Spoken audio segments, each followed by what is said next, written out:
everybody. We're going to give a little bit of time for people to roll in to hear our keynote.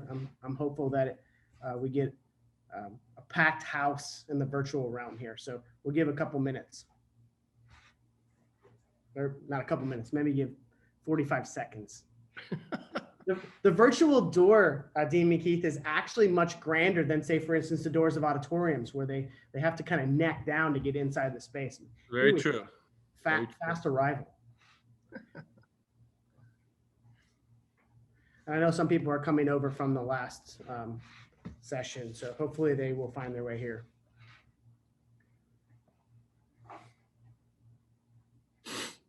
Should have intro music for you or something, like The Clash or something, no? Yeah, I've often wondered who chooses the music for baseball players as they walk to the plate, and what would be our individual lead-in songs, right? Yes, I don't know what the right one is, but I'm hopeful for something good for me if they're selecting it on my behalf. The Clash is probably there. There's surely one that I could find, I think. Train in Vain, perhaps.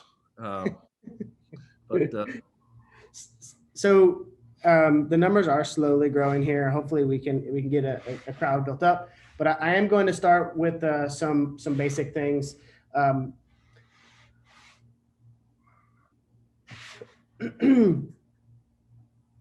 So I'd like to take this moment to thank all the presenters who have committed their time to the symposium, Wood and Everything After. It has been inspiring and humbling to see and hear about all of the teaching, research, and work happening across Region 8, the greater US, and beyond. The LULAB believes it is dreadfully important that we take the time to come together and share our ever-growing body of knowledge for the advancement of all things wood. Additionally, I'd like to thank the viewing audience who have joined us over the 2 days, because we know sometimes these things can be enduring. And you guys have been engaging with your presentations and asking questions to spur along discussion.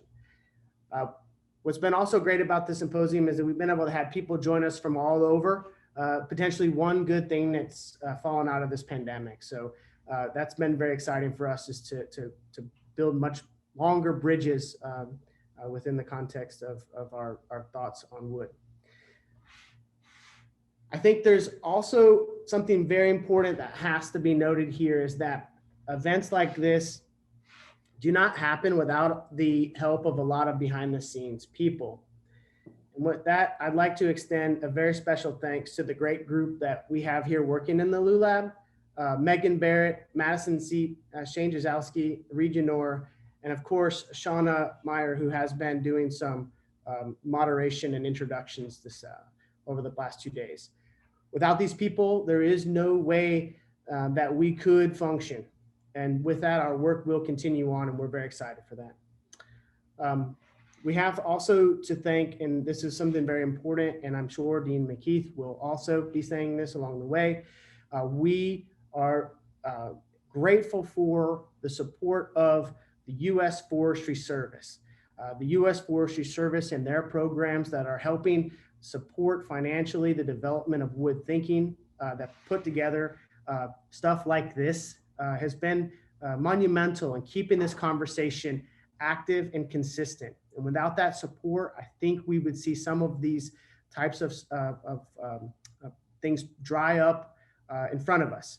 And we need the consistency. We need to keep pushing these conversations ahead. So super thanks to the United States Forestry Service. And with that, we've reached the last event, which is going to be our final presentation with the Wood and Everything After Symposium. It is our keynote speaker this evening, and that is going to be the Dean of the Fay Jones School of Architecture and Design at the University of Arkansas, Peter McKeith. I am thrilled to have Dean McKeith join us this evening to share his current and critical work, which is thrusting the wood agenda forward for the state of Arkansas and beyond. Before arriving to Northwest Arkansas, he served as Associate Dean, Professor of Architecture, and Associate Curator for Architecture and Design at the Sam Fox School of Design in Washington University, St. Louis. Other positions held, he's been the Director of the Master of Architecture International Program at Helsinki University of Technology, Finland University, University of Virginia, and Yale University. As an educator, his contributions extend beyond awards and recognition, and this is seen in the quality of students that are leaving the university's architecture program there, the Fay Jones School of Architecture and Design. However, his teaching has been recognized by the Design Intelligence and Design Educator of the Year Award and Associate Collegiate Schools of Architecture for Creative Achievements in Design Education. Dean McKeith has edited or authored no less than 10 books, serves as the editor of Perspecta, Yale Architectural Journal, and lectured extensively on modern and contemporary Finnish and Nordic architecture. Currently, Dean McKeith serves as the chair of the advisory committee for the Northwest Arkansas Design Excellence Program, an initiative driven by the Walton Family Foundation, a member of the editorial board for Places Journal, and is a special advisor to the chancellor for campus architecture and design at the University of Arkansas. Okay, so I could continue to read this polished text, if you will, that often strips our bios of the true character. And with the accomplishments of Dean McKeith, we could consume a fair portion of the evening with that task. Instead, I would like to take these last moments to go a bit off-road. I'm sure Dean's excited to hear me say that. The Fay Jones School of Architecture, the state of Arkansas, and most of the United States that have had their ear tuned to the wood conversation have had the great fortune to watch as Dean McKeith galvanized the wood agenda in the Midwest, my home region. I happened to be at the University of Arkansas as a visiting professor just after Dean McKeith was awarded a Wood Innovations grant. In short order, lectures, studios, symposia, exhibits, and wood buildings started growing right out of his campus, giving credibility to just how fertile the ground really is in Northwest Arkansas. From those from that region, maybe would challenge how much rock and clay really exists there. So he has made a lot out of something. People that know Dean McKeith understand him to be a humble, intelligent, and kind man. And I am sure he would say that the policymakers, manufacturers, institutions, design professionals that call Arkansas home are equally responsible for the success of the Midwest Wood Initiative. However, one might say they didn't have much of a choice. They were just along for the ride. I feel fortunate to have taught under Dean McKeith at the Fay Jones School of Architecture and grateful that I can call him a friend. I am honored to receive the greatest contribution he could give us, and that is his time. The stage is yours. We are along for the ride, friend.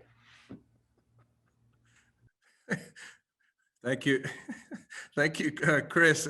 Volume level okay? Yes, sir. All right. Well, thank you, Chris, and thank you, Shauna, and thank you to all at the LULAB. I suppose we now understand this. Thank you as well to everyone at the University of Miami.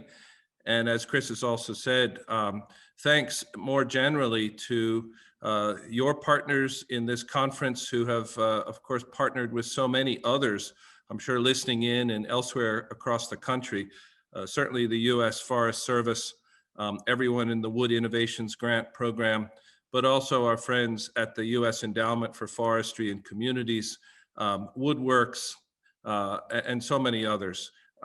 It is an ecology, and that is very much the perspective that I have and I will maintain throughout this presentation.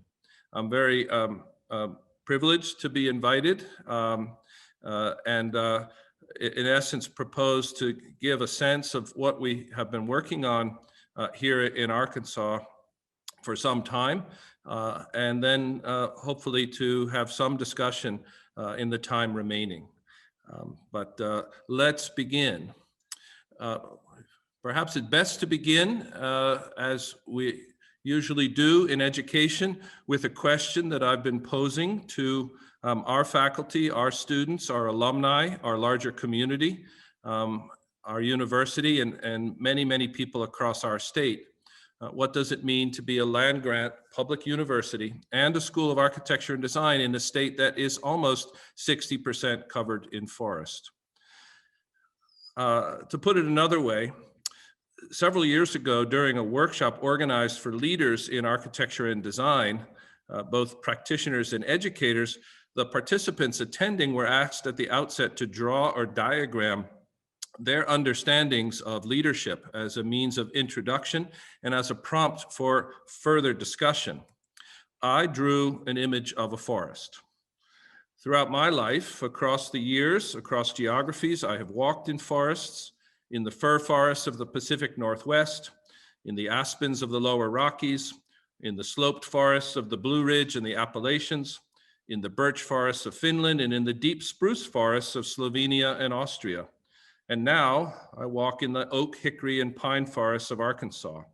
In hindsight, and with the limited foresight that I possess, it's possible to propose that as much as the forest has been a consistent context as an unacknowledged background and setting for life and work, it has also offered me a steadily growing mental map, a way of understanding the world, of being oriented in the world, figuring even as a mentor itself, providing abstract and specific lessons in work and life. For me, as an educator in architecture and design, the proposition of a forest mentality has further ramifications for the essential work to be done in architecture culture through the education of the next generation. If this moment that we live in is simultaneously a time of constrained or diminishing economic and environmental circumstances, and yet, despite the current pandemic, also a time of dynamic, expanding flows of people, products, finances, and information, and moreover, a time of intensifying struggles for racial and social justice, then the architect's task and the educator's task, their responsibility becomes problematic and vital at the same time. Amidst these complex challenges, conceptual frameworks and guides for assessment, deliberation, and decision, for leadership, if you want to call it that, possess great value. And therefore, for me, the proposition of a forest mentality as such, a useful, applicable, conceptual framework for work in architecture and architecture education, and by specific extension for work with focus on the architectural applications of mass timber and wood products, has multiple levels of value.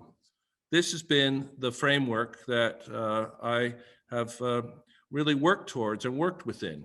It could be perhaps understood less rhetorically as a value ecology, in which work that we do, all of us, that Chris and Shauna have so wonderfully put together in the forests, in timber, and in wood, has educational value, environmental value, technological value, economic value, and societal value. For us, certainly in Arkansas, that societal value very much pertains to the rural communities of the state, as I will show. I begin with, again, this understanding of a design education as an ecology. This is drawn from an understanding proposed by Suzanne Simard, professor of forestry ecology at University of British Columbia, as they have looked at the networks that exist out within the forests.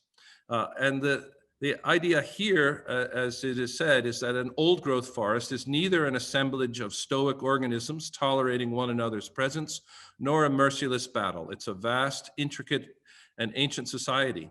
There is conflict in the forest, but there's also negotiation, reciprocity, and perhaps even selflessness. This to me seems to be a model for a school, for a university, for civil society. Certainly, I believe it's a model for how we need to work, all of us, in all our many disciplines, as Chris and Shauna have brought us together to the greater good, not only of architecture, but of society and a better world. And in that extent, I want to note collaborators and colleagues in the spirit of collegiality who are working with great effect.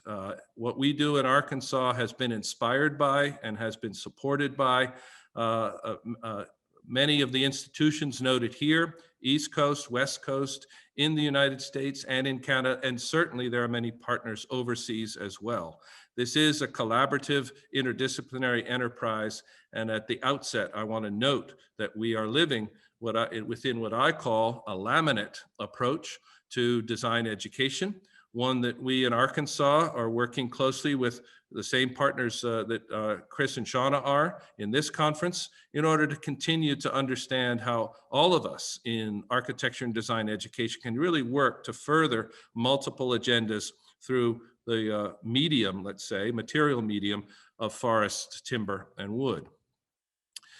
We have these understandings, all of us together, shared understandings that this work that we're doing, Chris and Shauna are doing, is beneficial environmentally, economically, and culturally. That the education that it emphasizes the wise use of timber and wood products has those benefits as well.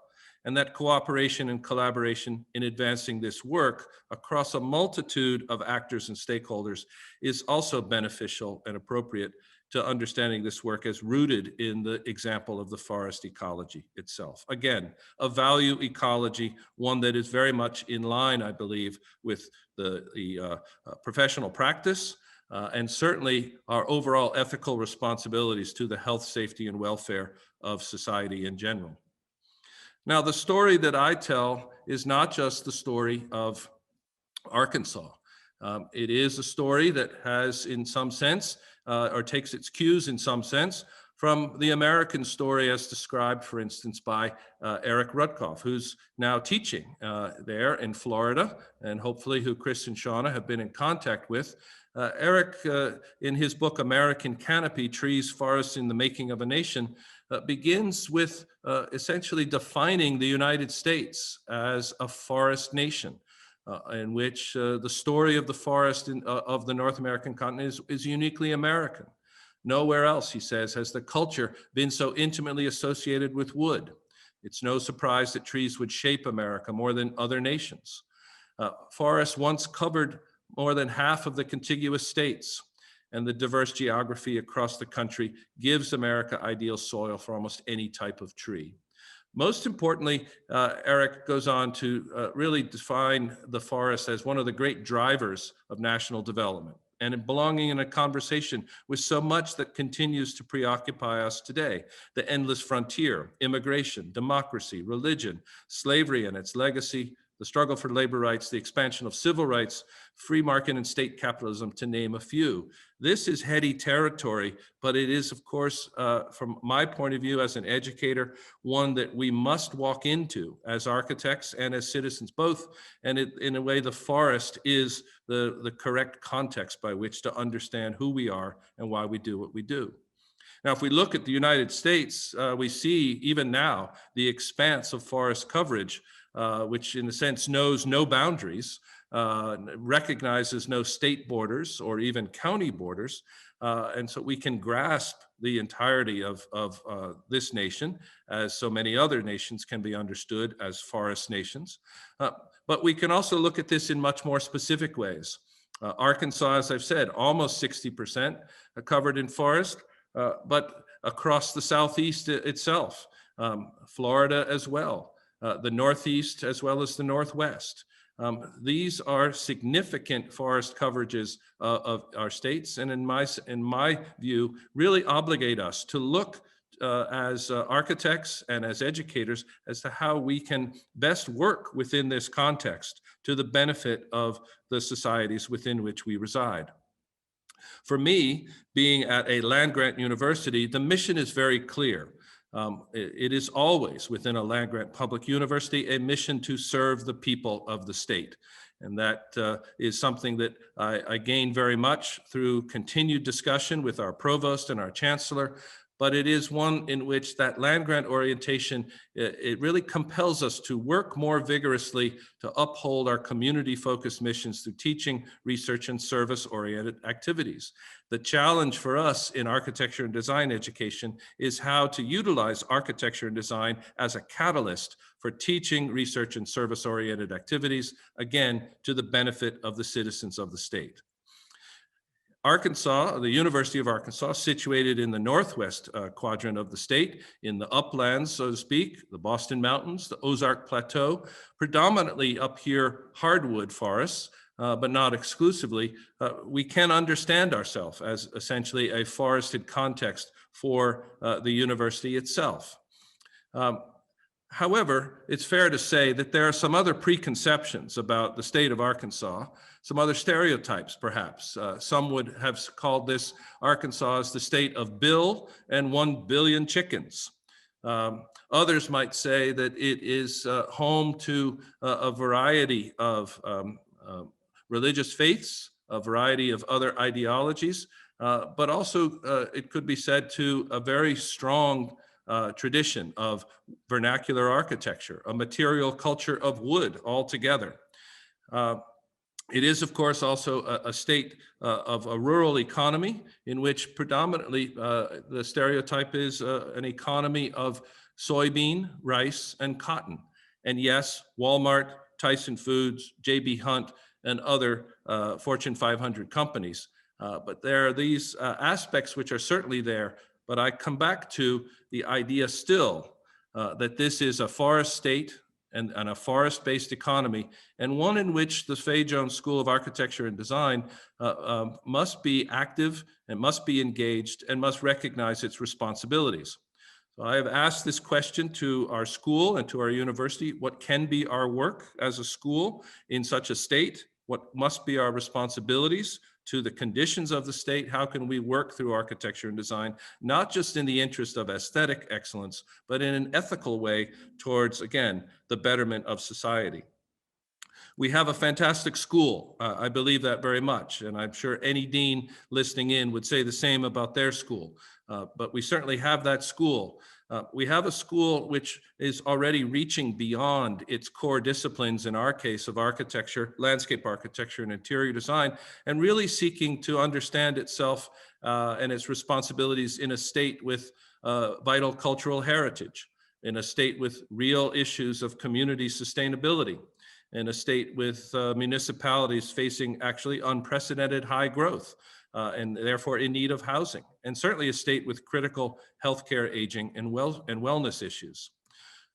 All of this I have structured into a mission and a strategic outlook for the school, in which we continually seek to engage with these critical issues facing our state through design education and really design engagement and design activity in preservation, in resiliency, in community, in health and wellness, in housing, and yes, in timber and wood.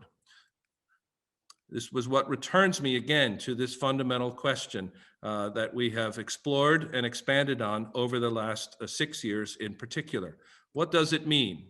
What does it mean, for instance, when the namesake of our school, Fay Jones, is perhaps best known for this building, for others, but almost all of them, of course, demonstrably structured in wood, and in almost every case, rather innovative uses of dimension lumber? Can we, in fact, work not to the style of Fay Jones, but in a much more principled way, building upon the legacy that he has bequeathed to us in an innovative use of dimension lumber and timber more generally? Can we, in fact, leverage that understanding of the vernacular architecture as well as with the natural setting of the state altogether in ways that have impact, have effect, and again, better people's lives?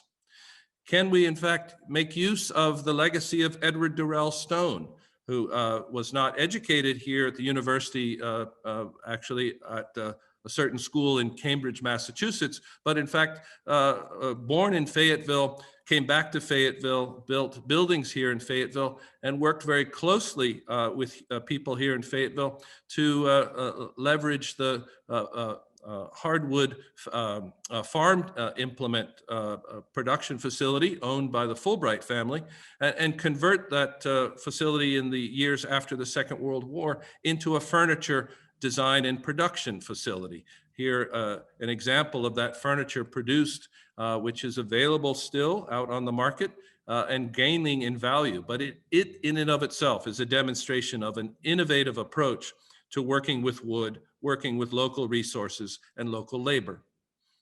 In our school, we, as much as it is a building of steel, glass, and concrete, at its very heart, it actually has a wooden tableau converted from the red oak trees, which were taken down to make room for the new building.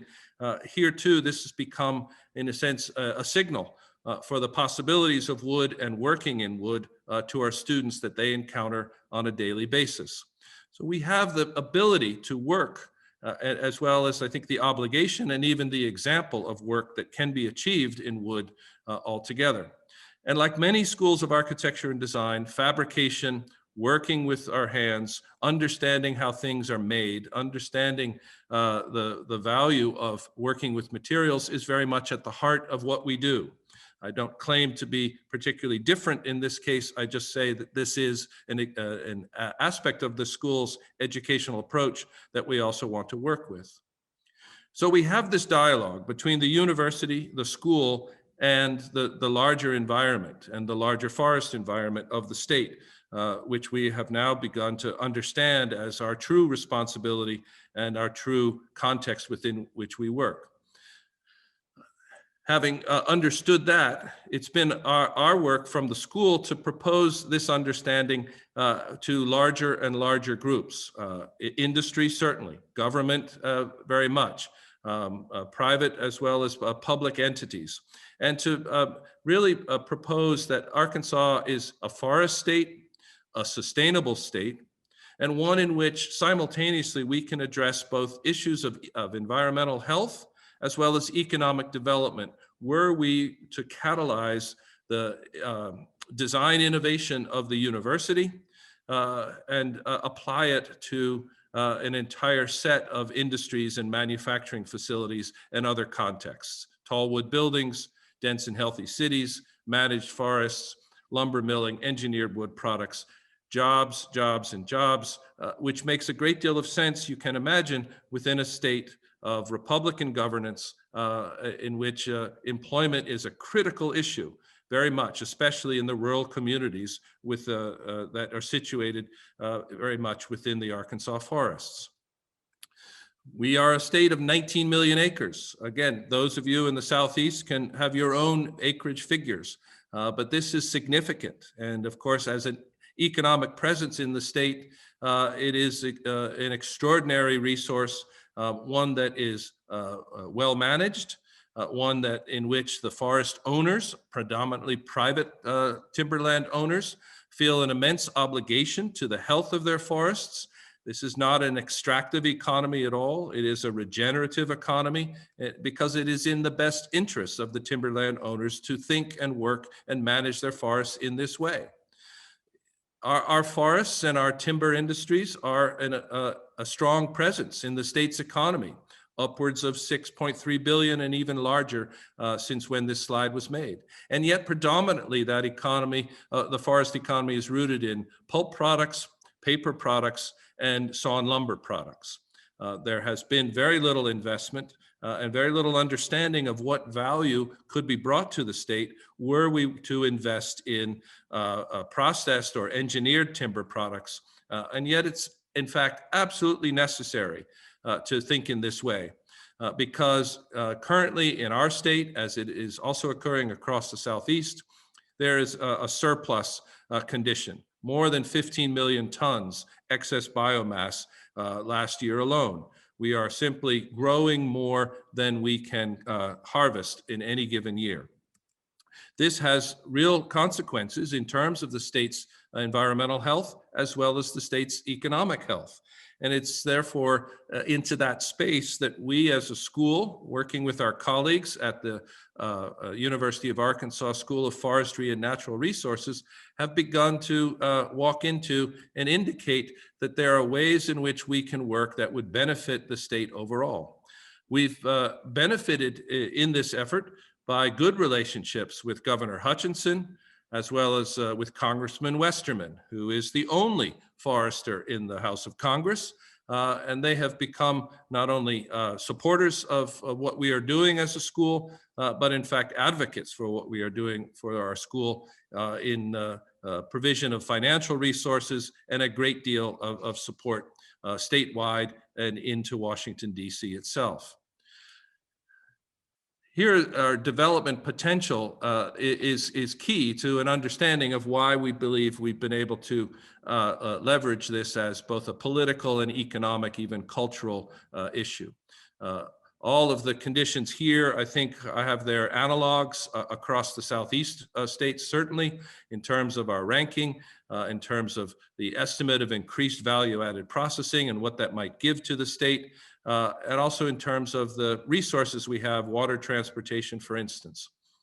But the action strategy was identified already 6 to 7 years ago as I arrived as dean, that in order to really understand the future value of working in this way with our forests and timber industries, we should be seeking to identify or position the university as the research and development center for new wood-based economies, engineered wood products, modular construction systems, wood-based fuel and energy production, exactly in line with the Wood Innovations Grant Program of the U.S. Forest Services. That is the space into which we entered, as Chris introduced me, beginning with conferences, seminars, symposia, some of which were aimed at industry stakeholders and political stakeholders. Others were really much more focused on the educational opportunities. And then at the same time, understanding our role as a public school within a public university, beginning to make outreach into the architecture, engineering, and construction industries, indicating that we were also a place for continuing education within those communities across the state and across the region. And many of the people who are attending today and who've presented over the last 2 days were included in those conversations to great effect and continuing effect. We began publishing ventures over these last several years as well. Considerations on, for instance, Frank Lloyd Wright, as well as Fay Jones and their work within wood.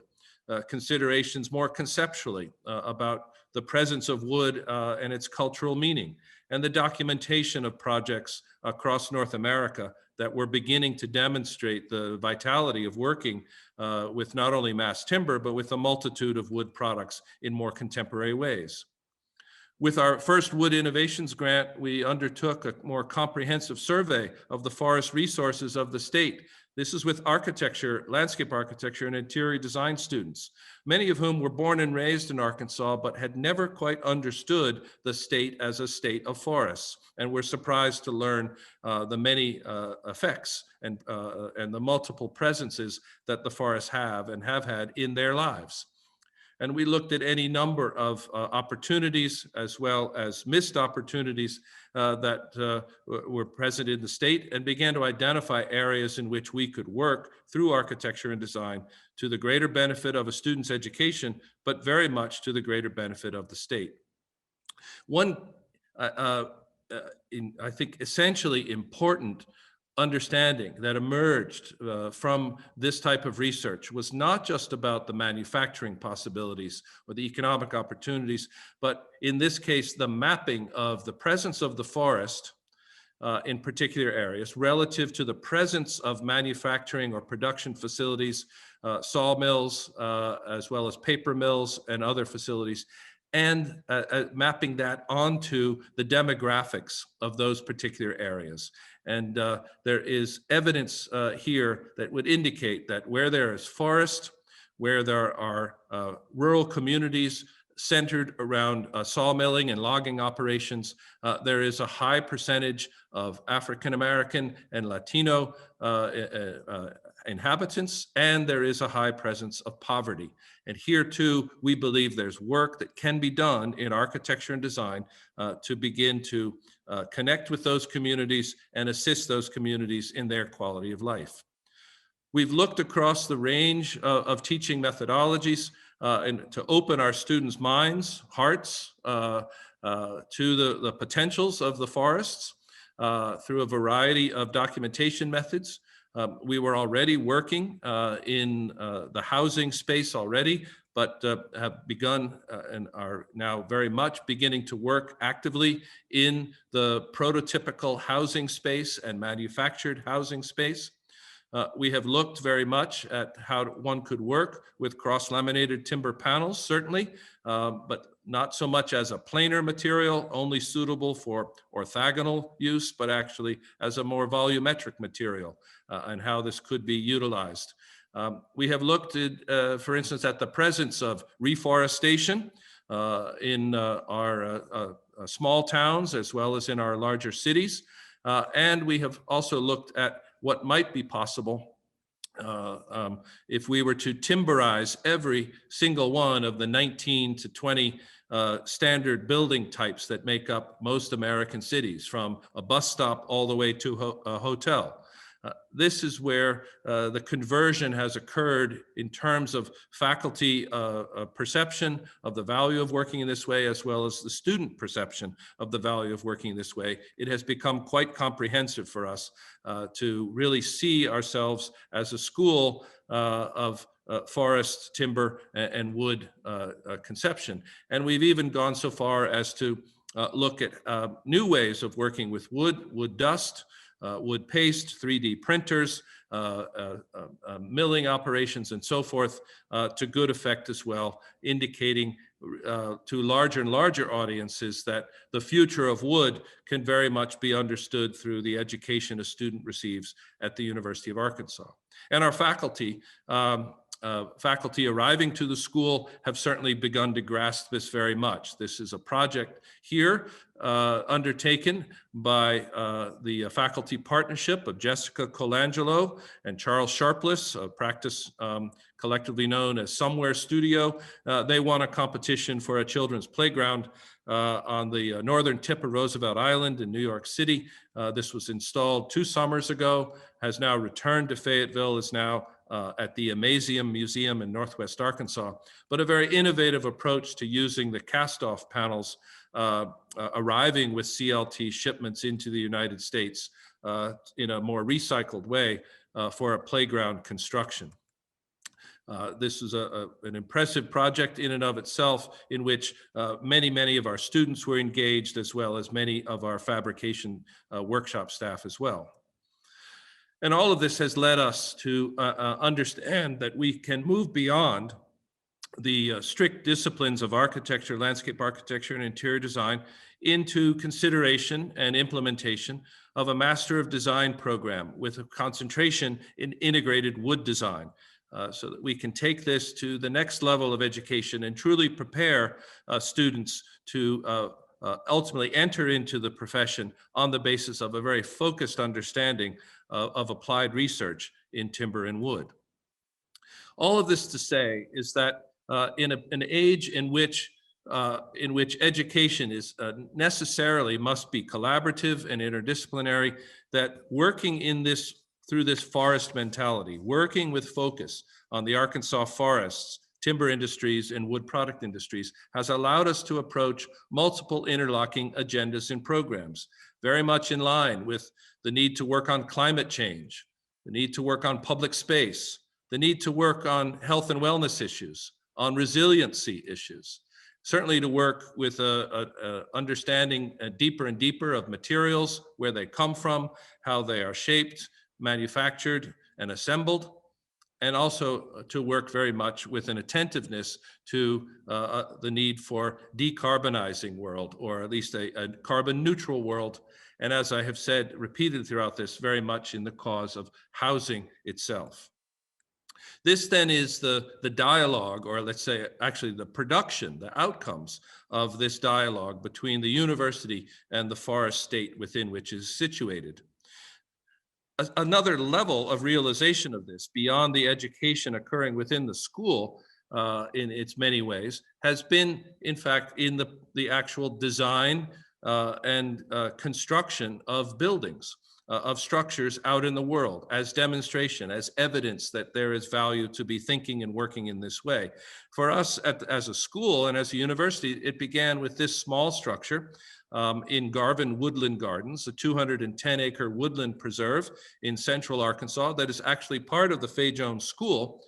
This is a children's treehouse that was designed by Modus Studio of Fayetteville, constructed several years ago, and is situated amongst the trees. It is made of steam-bent Arkansas cypress, layered around a steel frame and perched amongst that forest. It's become an incredibly magnetic tourist attraction, a place where people now want to have their wedding. It has really become a real symbol for what we believe to be the potential of working in wood in a way that is surprising, innovative, and productive overall. But the real proof of concept came closer to home on our campus. as with many universities, we had the need to begin to shift less circulated volumes out of our central library into what amounts to a holding or distribution center elsewhere on campus. In order to, in fact, to make room in our central library for more collaborative teaching spaces. The commission for the library annex building, as it's come to be called, came to Perry Dean Rogers out of Boston, working with a very good local firm, Miller Boscus Lack. And it was Miller Boscus Lack who attended some of our early seminars advocating the use of mass timber as a possible construction material. They had already begun to do the cost estimating on their initial designs for this building, doing those estimates on the basis of either a steel frame with CMU infill or altogether a concrete tilt-up panel mode of construction. And just for the sake of the estimating exercise, on the basis of the seminars that we were providing, they determined to do a cost estimating exercise as if this was to be constructed out of a glulam frame and a cross-laminated timber envelope. Lo and behold, the initial estimated savings from that changeover in materials and construction were estimated to be $250,000. Now, against the $13 million budget, that may or may not seem like a lot, but for university facilities, for the university librarian, this was certainly meaningful. And on further investigation, they determined to go ahead with that glulam frame, that CLT panelized construction. They were working with Binderholz ultimately as a design assist in terms of optimizing the panels. Certainly we're looking for bids to come from across the United States, but yes, as you've heard from my colleagues in the previous presentation, ultimately the lowest bid came from Binderholz in Austria. All of that being said, the savings ultimately on this building against the initial cost estimates, the ultimate savings were $1.1 million. And against $13 million, that's quite a statement. And it was that was, in the eyes of university facilities, quite persuasive. And it's what opened the territory, ultimately, to give consideration to mass timber, or as we called it in the RFP then, advanced timber technology for what has become the Adohi Residence Halls, opened in 2019.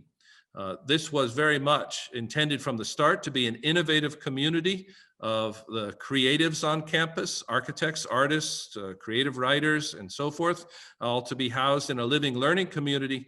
And it was the chancellor who very much understood that if we're going to bring together an innovative living learning community, then perhaps the architecture and the materials of the architecture itself should be innovative in its approach. The RFP did go out identifying advanced timber, mass timber, as the preferred construction technology. And we were fortunate ultimately to be able to identify and work with Leers Weinzapfel, Andrea Leers and Tom Chung, principally among them. They partnered with Modus Studio on this project. This ultimately became a 200,000 square foot, 700 bed residence hall, all with glulam frame, with cross-laminated timber floor ceiling panels, and yes, wrapped in a metal jacket for a number of good reasons, but ultimately a highly successful building, well beyond proof of concept for this campus, one that is highly desired by the students who live there. And no, not a building that has 2 plumbing leaks a day, but in fact, one that we have been able to work with now with the Forest Products Laboratory on a moisture sensing analysis in order to understand how cross-laminated timber and more generally how wood construction responds to the moisture of such a building. It's the largest such building currently in the United States. It will be surpassed soon, I know, but it did become very quickly a reference point for these technologies, for these design approaches, locally, regionally, nationally, and internationally. And if yes, Binderholz was ultimately the low bidder on this, and that may well have disappointed the legislators in the state, it was a point well made, we could say, to the governor and to others to say that it was high time for the state of Arkansas to begin to seek investors into a cross-laminated timber facility of its very own in the state. This was very much the case as this project came into being, and as it has continued forward. It was extremely important going forward as this entered into design. It entered into that design period at the same time when Walmart was giving first consideration to its headquarters campus in Bentonville, just 30 miles up the road. So this is where the university becomes not only a stimulant to the entire state, but it becomes in a way a research and development center for industry more generally, well beyond the forest industry. And it is where, of course, our ability to be in dialogue with people at Walmart, other industries, has been extraordinarily important. And Walmart, as you may know, has committed itself to a regenerative economy approach altogether. And certainly in this new campus that they are proposing this to be, yes, a mass timber structured campus, as you can see here, working with Gensler as principal architects, but also other local architects in secondary structures. We are seeing the emergence of what will be something on the order of 3 million structured square feet, all of glue laminated frame, cross-laminated timber envelope. The mock-ups are currently complete up in Bentonville, and they are going to be moving ahead into full construction this coming summer. Consonant with that was the belief that this is a advanced timber technology that must be sourced out of Arkansas. And so it came as no surprise in some sense, but it also came as, in a way, one of the best results of this has been the partnership of Walmart with Structurlam, as you've heard, I think yesterday, in the initiation of a central Arkansas cross-laminated timber facility, which was announced December 2019 with the governor, as well as Walmart leadership there, as well as Hardy Wenzel, CEO of Structurlam. The machinery is there in place.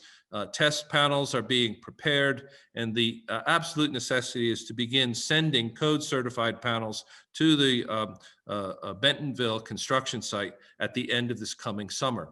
This is where, again, all of the advocacy we can do as a school and university has a very real-world effect, politically, economically, industrially, all across the spectrum. We have found ourselves now in a central position to be of real value to the state's interests. And if you look at where Arkansas is in the map of the United States, over 72 million people live within 500 miles of Conway, Arkansas, 16 of the 50 largest cities, including Dallas, Chicago, almost Atlanta. This is an immense market. Not so much necessarily at the residential scale, although that has been a topic of conversation, I know, in the last day or two, but very much in the sweet spot for mass timber construction, which is the 6 to 8 to 10 story range, commercial building, office building, cultural building as well. This is the part of the calculation that you have to believe that Walmart has undertaken. If they're going to invest in a cross-laminated timber facility, it is because they see future value in that facility well beyond their own needs now and into the future. So again, the space that we've entered into as a school has been between the resources of the state, the potential offered by working with wood, mass timber, many other wood products as well. And we have seen, therefore, a role for the school and the university to have in this space for the state and the region and the nation, which is in research and development at every scale of the consideration of the forest, all the way down to cellulose and nanocellulose. And in order to undertake that research, in order to be that research and development center, we've been able to attract funds externally, as well as from the state government, to a research and development center, soon to be called the Anthony Timberlands Center for Architecture and Design, and currently under design by Grafton Architects of Dublin, Ireland, last year's Pritzker Prize winning architects, a selection that we were able to make on the basis of a design competition that was sponsored by the U.S. Forest Service, as well as by the U.S. Endowment for Forestry and Community. It's a great privilege to work with Grafton on this project. They're incredibly excited by the prospect. It will be their first building in North America here in the forests of Arkansas. Many of you may have seen these images. I can't promise that this will be entirely what that building will be, but we are hewing close to this as we move through now schematic design. It is, of course, an exploration in what the Grafton architects describe as an encyclopedia of wood, in which we'll be using dimension lumber, heavy timber, veneer, as well as cross-laminated timber, glue-laminated timber. In essence, a very didactic building in the use of wood to the fullest extent possible, and to the fullest extent possible sourced out of the Arkansas forests. At its center is a fabrication facility, but it will also include classrooms, studios, faculty offices, as well as potentially residences for our visiting faculty who we anticipate coming to the school and to the university. And in that regard, along with then that investment in a new research and design center in the interests of timber and wood, we have been able to attract further funding for an endowed professorship in timber and wood.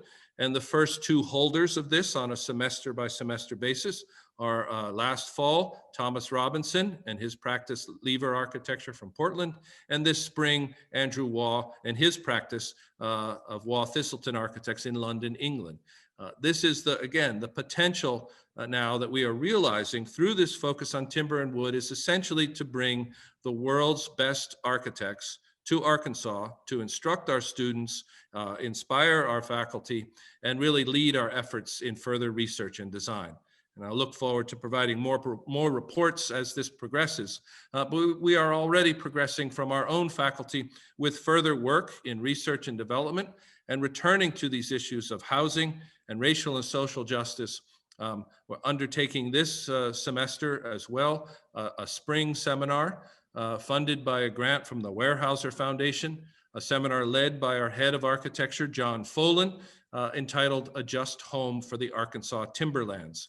And this is where we are returning to those areas of the state in which forests, manufacturing facilities, rural communities, rural economies, and demographics all align. And we are beginning to examine those conditions and are going to be proposing prototypical housing that will elevate the quality of life for those residents of those communities. It is another way in which the forest ecology approach is producing another type of ecology with the Arkansas Hunger Relief Alliance, the Rural Health Partnership, Community Action Partnership, and so forth, all of us working together to the greater good of the citizens of the state.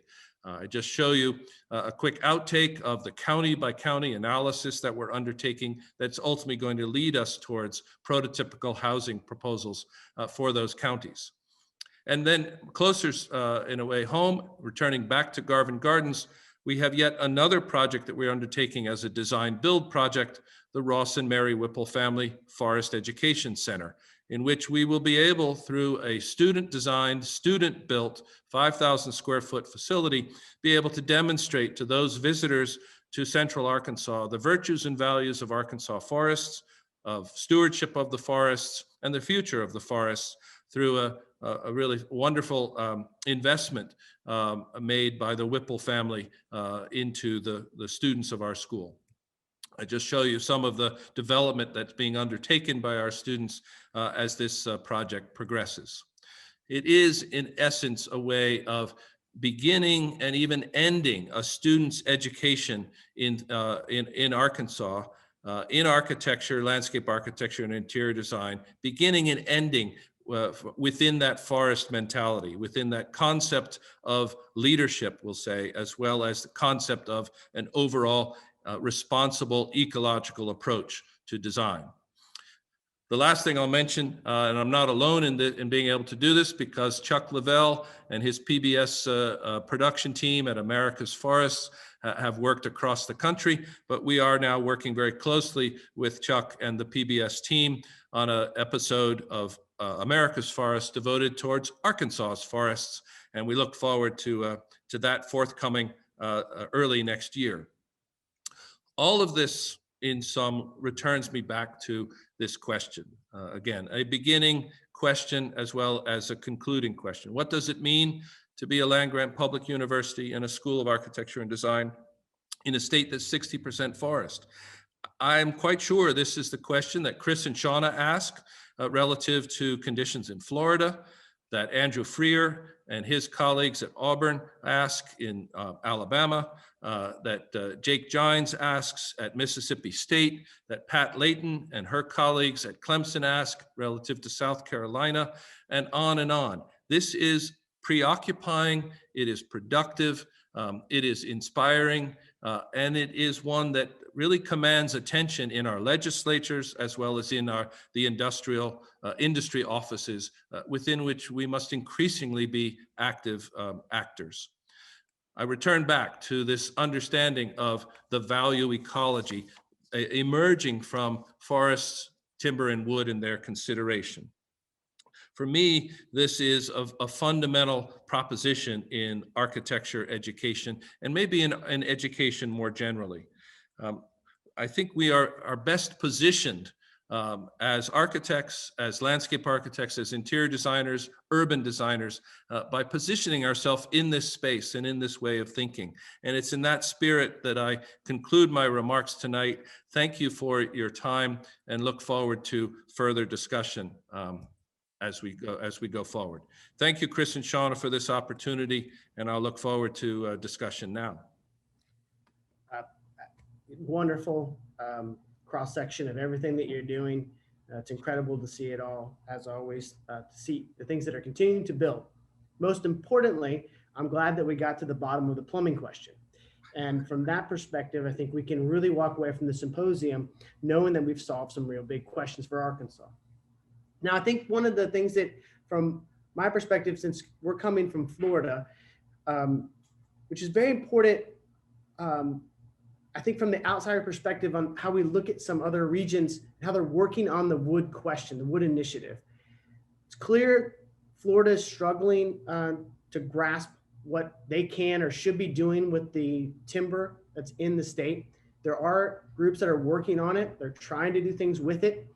But from the standpoint of a holistic, comprehensive approach to looking at timber and how it might influence the architectural arena or our built environment, we're a bit kind of, I would say at this point, searching and grasping at straws.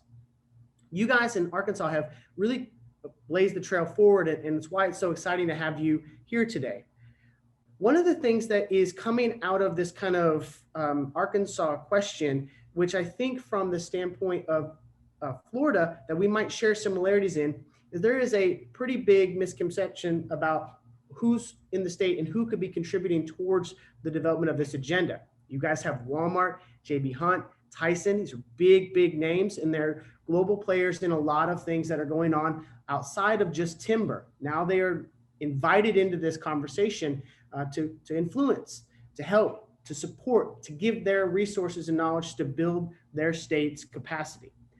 The state of Florida has Disney. We have cruise line industries. We have essentially hospitality out the ends, if you will.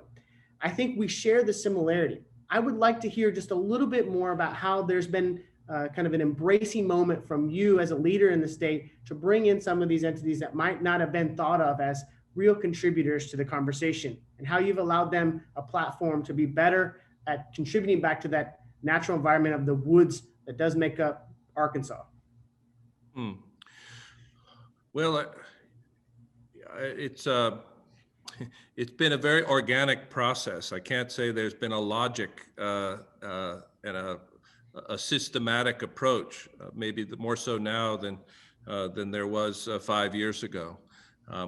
But what we found in the first place was that in our state, there's a very high proportion of acreage, timberland acreage, that is privately owned by individuals and by families at that. And that there was an ability, therefore, to reach out directly to individual people and talk to them about the future of their family business, the future of their really the source of historical and future income, and that's quite meaningful. And I think to be able to indicate that what we do in architecture and design can have an impact on people's lives in that way by seeking, again, another level of value for what they might have taken for granted for so long. That was at least an initial approach.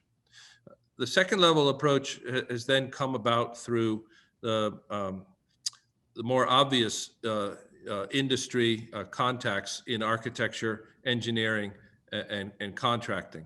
And there too, there might be general interest in this because of the need for just a desire for education.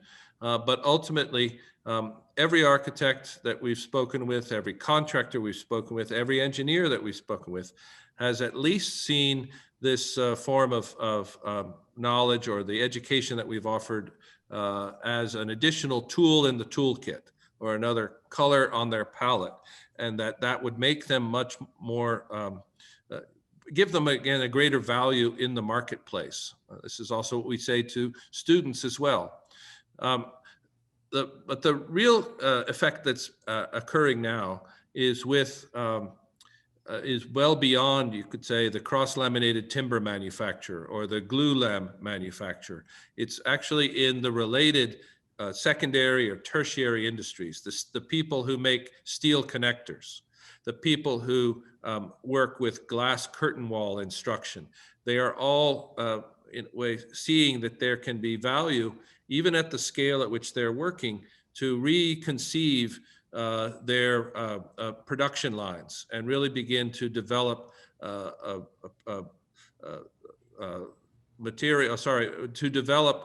glass curtain walls, for instance, that are timber framed, that would be suitable not just for Walmart and what they're doing, but really for others to begin to think about. So again, this has not been a linear process, but it has been one by which we seem to be the ones who have the ideas. And of course, now we're moving into the housing conversation and the prototypical housing conversation, the panelized housing, modular housing, and so forth. That's where we're also now seeing new opportunity for us and where others are seeing opportunity in associating with us. Yeah, I mean, it's clear that there's a enormous reason to kind of work with you guys because there's so much productivity and the success and all of that. I think there's something else that's coming out of Arkansas, which has been an undercurrent to the entire symposium, which has to do with, I think, scale of the systems at play. And you're looking at the state, how do you address the state in terms of its resources, its communities, but also the building needs that are just within its region. And it may talk more towards potentially a nimbleness in the future to move and flux with those markets that might shift and ebb and flow, and the building types that need to be built for your community's growth. And I think from that standpoint, your university has also been really nimble at this as well, to shift along the way to make those decisions that aren't necessarily just beneficial from the bottom line number, but also for support of the growth of education, but also of the growth of their local industries. Maybe you can talk just a little bit more about that. Yeah, well, I think this is, it goes to leadership. And it goes to, as you've just said, seeing beyond the bottom line in assessing the value of the investment that you're making. And this is not my doing at all. This is really, from the university perspective, it's the leadership of the chancellor or the leadership of the provost in saying that in the first place, well, we didn't have to prove much in terms of bottom line considerations with the library annex building. That was self-evident. With the residence halls, and Tom Chung, who may be listening in, could have much more to say on this, you have to make a value proposition because in fact there were some upfront material costs that seemed to argue against the use of mass timber at the outset. And a more typical approach in facilities management and in overall financial administration of a university would say, not going to happen. It was really then the chancellor who understood that this would be of value, not only, not necessarily in the short run, but in the long run. Reputational value, qualitative value, desirability value, and was able to also understand that for really pennies, pennies, if you think of this amortized over time, that you could do this in a way that would bring distinction to the university, and that public relations aspect has a value that no one was looking at.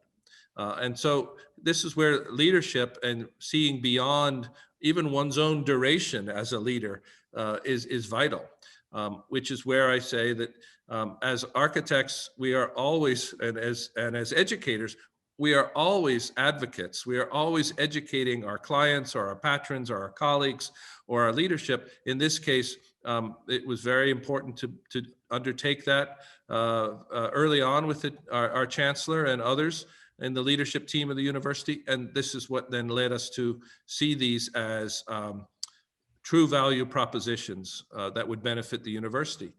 Lo and behold, this then becomes the model, the proof of concept for Walmart, to say, well, if they can do it at the university to the scale they have, then we should certainly be able to do it for our purposes to the scale we have. Yeah, this idea that there's bringing kind of a knowledge set and expertise to your university is definitely on the minds of us here in South Florida. And part of the agenda that you've had is to bring in the brightest to help shape these models, to shift these kind of perceptions, if you will, into a very, very kind of high level of functionality.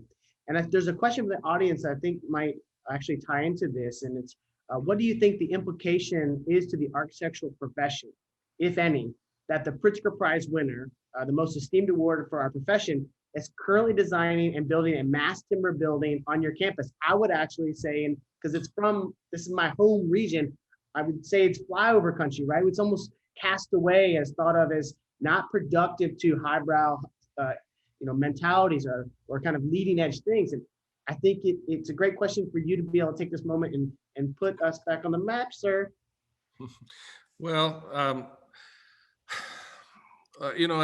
what can I say? I think certainly as a dean, I have two tasks in the work here, and one is to create opportunities, and the other one is to set people up for success. And that's what we have tried to do from the start. I will also say that, as many might know, we are very privileged by the presence of Marlon Blackwell on the faculty, the AIA gold medalist for last year. And whereas current state regulations prevent us from employing Marlon's talents for our building, the obligation was, well, if we can't have the AIA gold medalist, we actually need to go out and at least lure maybe the Pritzker Prize winners to a commission. So there was a certain, compulsion in this. But the point is that you produce a building commission of exceptional character, of exceptional opportunity, in which we hope, of course, that we have adequately, sufficiently budgeted for success and reward on the designer's end. And you bring in so many people to the cause. In that regard, we produced, I think, a very magnetic a project, and then had a competition which attracted a great deal of attention. And yes, I think at a certain point, we're very privileged, and yet we also set out with that as our goal. That was certainly the intention. Yeah. That's why I think in some ways the kind of looseness of your process that allows for organic growth, but also the kind of really, whether or not it's believed to be so or not, structured approach to this is actually a wonderful balance that you've been able to display. And I think it allows for the nimbleness in your plan to accept the kind of the moment things that come around. So it's great. I want to ask another question here that's coming from the audience, which I think you've talked about it today, and I don't know that you're actually going to want to suggest how this might be, something being adopted by other schools, but there's a question that says, how can we empower other architectural education institutions to fight to introduce mass timber construction methods to all new buildings on their campus? I know that you're trying to manage your own area, and there's not I don't think there's an agenda on your part to really push this to any other institution, but to just lead by example. But maybe you can say the successes in your particular work that might be something that other institutions should actually be aware of, or even maybe some failures that you might be able to point out that is something we need to really think about keeping an eye out for.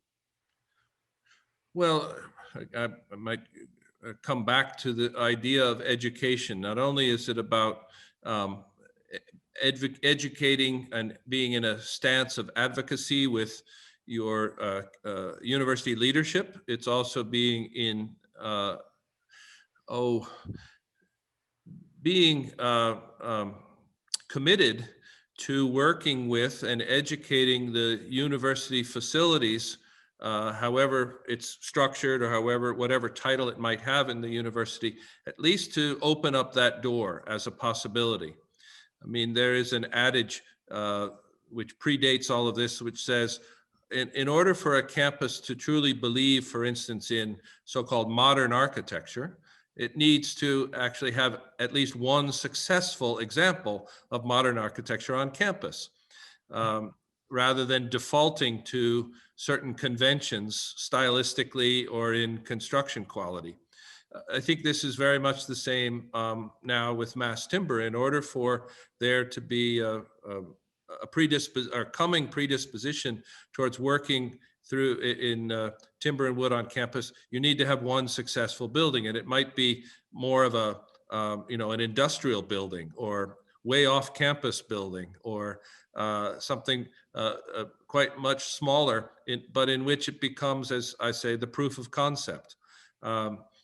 And that is essentially how we began this process as well, was to not only work from one end with university leadership, on another side with university facilities, on another side with those state architects who are always going to be in consideration for state-funded commissions, to say, you can bring this to the table now. We've created a receptive context, and you will find hospitality in a way for this if you bring it to the table yourself. So I'm going to go to another question, which might actually extend the idea of what the school is able to do and what the markets in the state are able to do here.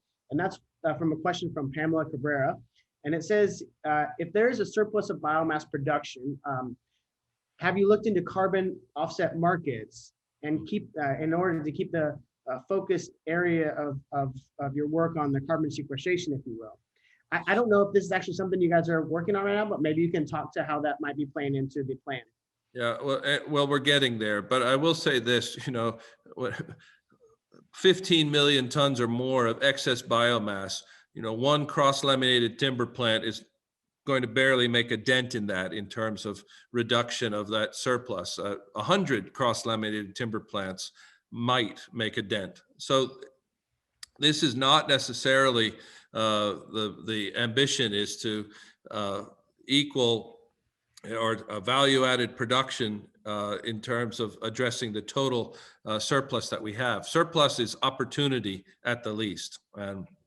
And at the same time, on campus, here too, campus leadership as well as university facilities had already begun to identify themselves with, in general, sustainability goals, right? Whether it's through signing on to the University Climate Action Manifesto, then you have to hold your university leadership to that.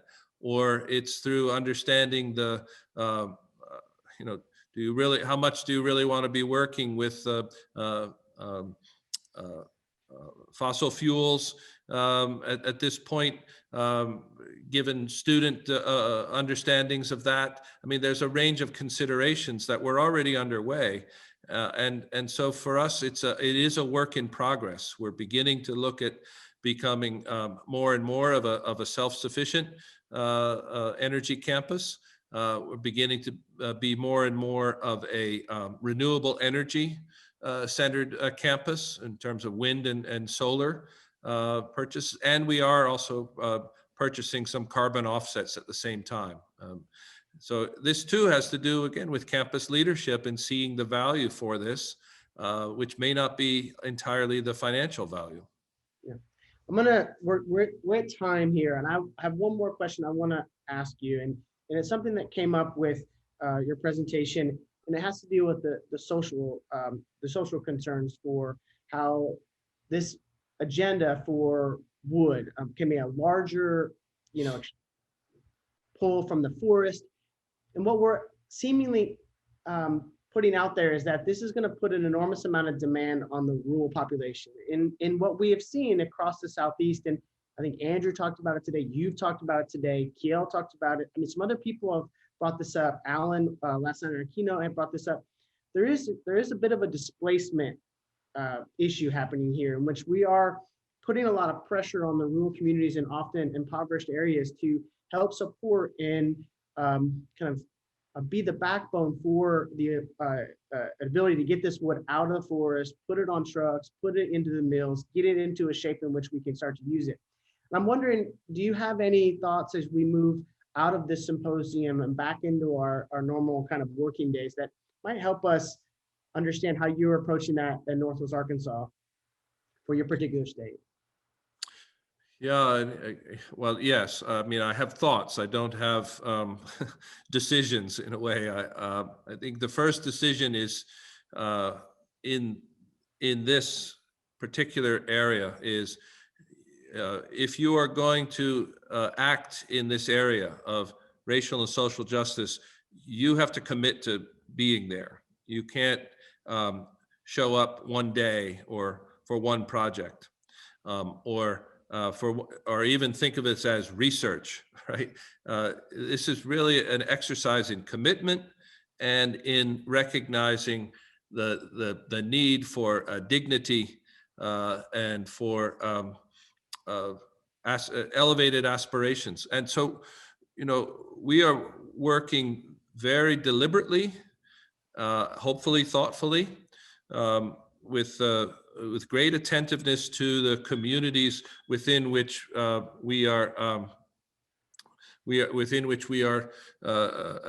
which we are engaging, and we are doing so working with agencies and entities that are already there, that have been there, that can be really assisting us in introductions and in creating stable commitments. So what I mean by this is we need to understand that what's really happening and has happened in these communities in order to determine what's the best way in which we can work. And we have for the moment, a belief that housing along the entirety of the income spectrum is an area in which we need to be working responsibly and responsively. And so in that sense, we would like to work with the rural communities where the people who are working in the sawmills or who depend upon the sawmills one way or the other for in their local economy, to understand the value of the resources they're working with in ways that are truly going to benefit their quality of life. I don't have at this moment more than that. And I would say, again, I began to outline the agenda that we're pursuing in terms of assessing where we can be most effective. But the fact is, we are in stating this, we are stating that we're making a long-term commitment to working in this way. And I do think that this is going to lead us towards the articulation of prototypical housing for people along the entirety of the income spectrum, in which, again, as a public university, that becomes intellectual property that we will hand over to not-for-profit developers, and therefore lower their pro forma costs, so then they can move into the provision of that housing. It's definitely on our minds here in South Florida, as we live in a city of excess, of exuberance, and a city that has the capacity to, if not watched carefully and maintained, can consume more than what it ever should consume. And so as we look at the larger questions for our state of Florida here, we want to make sure that we just don't, as what was stated in one of the last lectures, screw it up, and that we can make sure we maintain some integrity for those that are supporting these agendas along the way. With that, we're going to bring this talk and then the symposium in general to a conclusion. Dean McKeith, keep up the good work. It's incredible to watch it from afar, and we thank you for your time today. You've been an inspiration for a lot of places to show how much can really happen in a short period of time and be really productive. And I think not screwing it up is definitely what's happening there in Northwest Arkansas. In terms of the symposium at large, we at the LULAB are very, very fortunate to be on the back end of all this and into discussions with everybody as they bring these presentations to the table. It's going to take a while for us to digest this, and we hope to be producing things that are going to fall out of the symposium that will be for a public consumption. If along the way you have any questions that you have floating remaining with the symposium, please reach out to us at the LULAB's email, LaTorrAurbanismLab@miami.edu. Please track us down. We'll do everything we can do to continue this conversation, and we greatly appreciate the support of everybody that has showed up today in terms of panelists, in terms of the audience, and additionally, the U.S. Forestry Department. Again, we cannot thank them enough, and as well as our U.S. Forestry Service in the state of Florida. Thank you all. Have a wonderful weekend and stay safe and healthy.